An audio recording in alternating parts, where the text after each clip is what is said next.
Study halls, SATs, liberal arts, student loans, layoffs, bailouts, broken dreams. This is not our future. Things are different for us. You can invent an app, start a blog, sell things online. My friends and I, we promote parties. Hey everybody, welcome to What the Flick. We're all here. That's Matt and Christy, smiling, the girl, and Alonzo and Ben.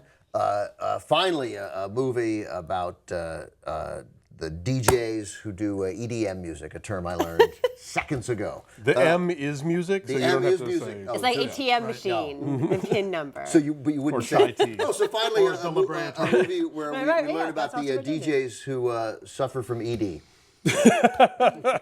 He might have to go to the bathroom and have trouble getting it up. I don't know, but he's Zac Efron. He's super hot. So Zac Efron stars as a 23-year-old college dropout. Did he ever even go to college? No. No, He never went to college. Could have, but he didn't. Right, and so he's languishing in the valley as everybody does with his three best friends from childhood. He has dreams of stardom as a celebrity DJ, jet-setting around the world.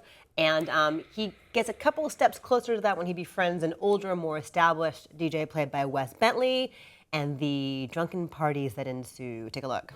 But if you're a DJ, all you need is a laptop, some talent, and one track.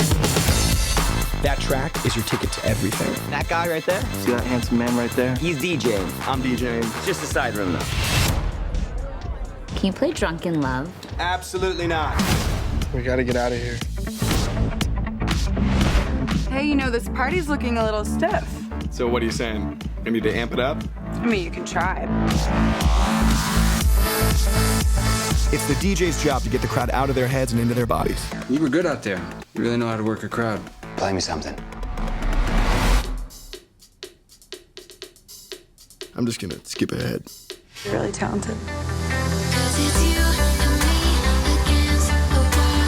Any successful artist, they have this moment where they stop being an admirer and they find their signature. Sounds have soul. Build them from scratch. Find new ones. Get your head out of that laptop and start listening to what the real world's trying to tell you. We don't need him. We got our own thing. It doesn't work like that. We're not gonna be millionaires. It is not gonna happen.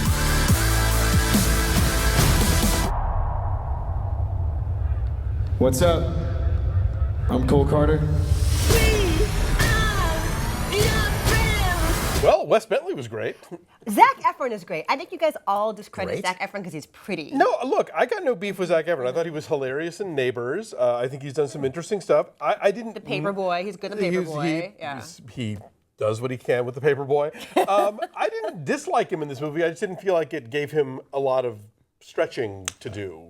If you think we were biased because it's Zac Efron, then I think you're biased because you grew up in the Valley. Well, I will say this, and I said this to you, is that it gets that kind of like hot, dry kind of, you know, you live there. I live there now. And the cypress trees and Not the with a power bunch of lines. DJ buddies. No, but they might be your neighbors for all you know. But no, but it gets that look and that feel right. Like we talk about sense of place. It has a sense of place. Right. So Yeah, but I mean, that is accurate. No more so than Paul Thomas Anderson does. It's not like, oh my God, no one's done the Valley Valley before in a movie. You know? It's special. But somehow we're supposed to feel like these are hard scrabble guys suffering, and I never got that, and I don't have anything against Zac Efron at all. In fact, the burden suffered by incredibly handsome men is a very real one. The struggle Won't you please is real. give? How would you know? What? No.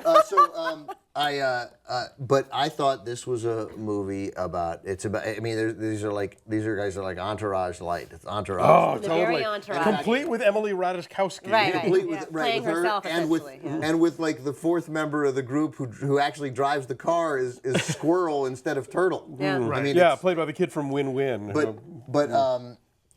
which was good. No, I love that movie. Yeah. So I just found it to be about four supremely uninteresting guys, except the movie was also very loud. But you like Entourage.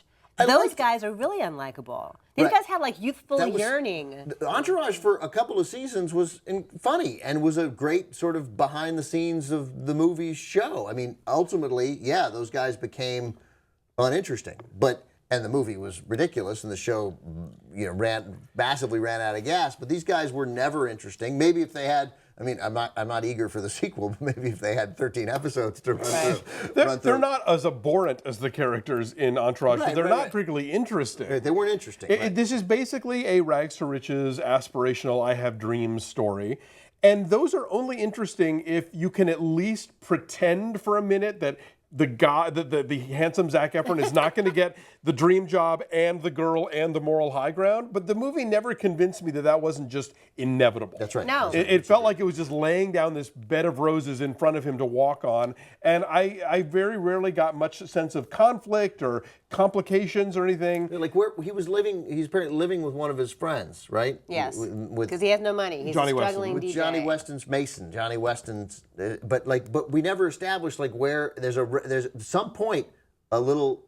He is, I believe, hesitant to talk about his mother. Like the suggestion is that his mom died. She said, "What about your? Does she still teach? My mom used to teach piano.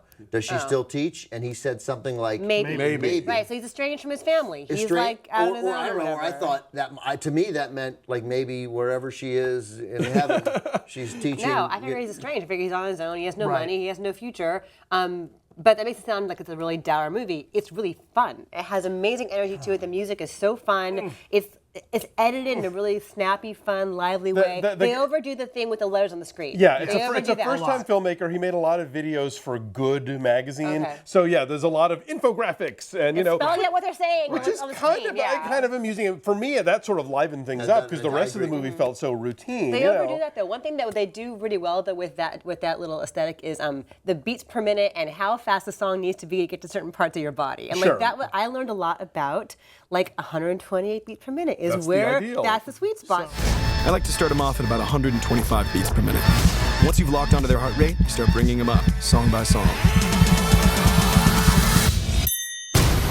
128 beats per minute, that's the magic number. I will say, as someone who used to DJ Yes, and please. as someone who used to teach DJs, that's not a bad crash course in DJing a dance party, Yeah? right? Like it was effective? It's not necessarily the way I would teach it, but it's kind of effective. And he's right, like 127, 128. That is kind of the sweet spot. That's where you want people dancing. Like I thought it did a good job. When he talks about like you got to find that one person that will bring the rest of the crowd in. Like that's something DJs do.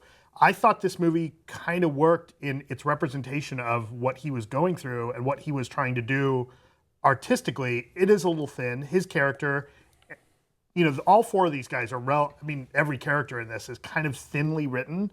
I think Zac Efron and Johnny Weston, their charm kind of overcomes that. I think they've got enough charm that you're at least kind of interested in watching them. Wes Bentley kind of steals this. There's this subplot with John Bernthal that is okay. Again, It's only there because John Bernthal has to be in everything right now. I didn't mind this movie. Like it was kind of okay. I went into this thinking I was going to hate it. My expectations were super low. Yeah. And it's kind of breezy and fun. Now, it is cliche. Like the idea that you've got this creative guy who finds this mentor with the young hot girlfriend. Like you see that story and where that's going to go coming a mile away, right? But it's okay. The only person who doesn't fit the stereotype of how it's going to go is Wes Bentley, is James, because I don't want to spoil it, but he is not, he doesn't take a typical course in how he reacts to Zac Efron. He seemed like a grown-up. Like he seemed like a fully formed character, and I liked that part. This was a rare movie for me where I thought the first two acts were just, terrible, just complete failures. Really? I get it that it's interesting to learn that DJing style in the 120, but that conversation did not happen that way. That was an inauthentic conversation. None of that right. But I thought the end, when it finally started being, there is a event that affects these guys, plus there's some discussion of the housing crisis. But the reason I brought it up before was 99 Homes, which the Michael Shannon movie is a terrific movie for the most part until the end about the housing crisis, but a really interesting movie about that. And this movie, dealt with sort of the real economic burden a little bit at the end, and it dealt with their tragedy, and they all became more interesting when something bad happened. But that all felt so shoehorned in. Like the tragedy comes kind of out of nowhere and feels very sort of just screenwriterly. Yeah, I just meant the reaction to it. And yeah, sure, I guess. And the stuff with the housing crisis, again, it was like, that was more interesting than the rest of the movie, but it didn't feel germane to this movie. I was just trying to find something I like. I just like the things I cared about happened in the last. Sure, no. I only mean, happened in the last like third of the I movie. think there were little things along the way that I kind of liked. I liked sort of the instructional stuff about how dance music worked. I thought the drug trip scene was actually interesting, and a lot of directors get that wrong, and I thought that actually played as not embarrassing. But I don't know. It just it builds up to his like great track that he's got to create, and it's so hard when you have to have a thing in a movie that is a work of art that we're supposed to appreciate. Right. Like there was a great piece online this week about how people aren't talking enough about That Thing You Do. And one of the great things about That Thing You Do is that the song That Thing You Do is great. It's a catchy and little you song. believe that it would become a hit. Whereas like when you watch the 10 seconds of that Jekyll and Hyde movie that the guy's making in Entourage, that looks like shit. Oh you yeah, know? it's DJ in that too. But they are Exactly. connected. No, I would say that going back really fast, the housing crisis thing informs his evolution. Because all he's about is money. Right. He can make a shit ton of money doing this job, and he chooses to walk away from that to have the moral high ground that you were so condescending about him getting. That's all it is. It's a straw man for us to go like, well, how it's he's an so art. great. He changes. You know? He changes how he is. Listen, for the EDM version of Barton Fink, this is not a bad movie. You know what it is? Right? Like he doesn't listen, and then he does listen, and he turns out this great work of But art. him listening was, it was dumb. It was dumb. That Go watch 32 short films about Glenn Gould. That's a more interesting version of how you listen to the world and turn it into music. But you like process, and this song is total process. But the song itself sucks. Like it was all process. It's not that good. The big when the crowd gets into the song, like I thought that was okay. I will say this. I Like, think how much did American Apparel pay to? Right. How we are all, I gotta say, about 20 years too young to truly enjoy this. I think it really captures. Too old. Oh, that too. I'm too young in here. No, but if we were younger, I think we would totally seize on the sense of melancholy, like late summer yearning that the film has, and the romance and the old and side of the driving. table over Right. there. Oh, doesn't right. like it. No, I Totally just capable think of- I The get young it. fun side. I get it. I get I'm you. I trying to loved get Shaun it. the Sheep. Aw, I like That's for Shaun old the Sheep people. too. No, this was my main takeaway from this was, okay, wait a minute. So the movie's message is, if you're a good DJ, you'll play the music that gets the people out on the dance floor. But if you're a sellout DJ, which is what they eventually try and turn the Wes Bentley character into, you only play what people want to hear. And I don't understand the difference between those two things. Because you and I'm can not get sure the people movie to ever dance. explains it either. Because There's you can a- get people to dance to stuff that they don't know if you're really Drunk good. Love or But whatever that it's song is. easier to do it with Crazy the in hits. Love that people keep asking for. Not the trunk. I thought it was No. Trunks It in there. wasn't Drunk Crazy in in Love. Love. It was something else. Drunk in No. Love. Drunk in Love. Oh, Yeah, okay. Drunk in Okay. Love. But they keep asking There's for a that. scene, Yeah. real quick, there's a scene Wes Bentley early on when he's talking to, when he encounters Zac Efron, and he sort of gives him the talk about how to make music your own. Like, I sort of liked that because his criticism seemed valuable. Like, he was like, okay, I hear what you're doing here. There's one authentic part in there. One thing. Yeah. That's good. And then he allegedly learns from that. It was Right. also, it's just, it was so loud. It was so very, and we saw it at the If Dolby. it's too loud, we saw it it's at the too Dolby loud. Laboratories. Oh, and it that is was a loud place. super loud, yes. yeah. Okay, so what's your number then? Old I gave man it a with 3. bad hearing. I gave it a 3.5. Okay. I give it a 4.5, almost entirely for Wes Bentley. Okay, Matt. I give it a 6 because I'm not on the Hans Mole Man side of the table. Okay, I gave it a 6.8. So our number is a 5.2. And it's at 43% on the tomato meter. Valley Girl. So fun, you guys. And God. Bye.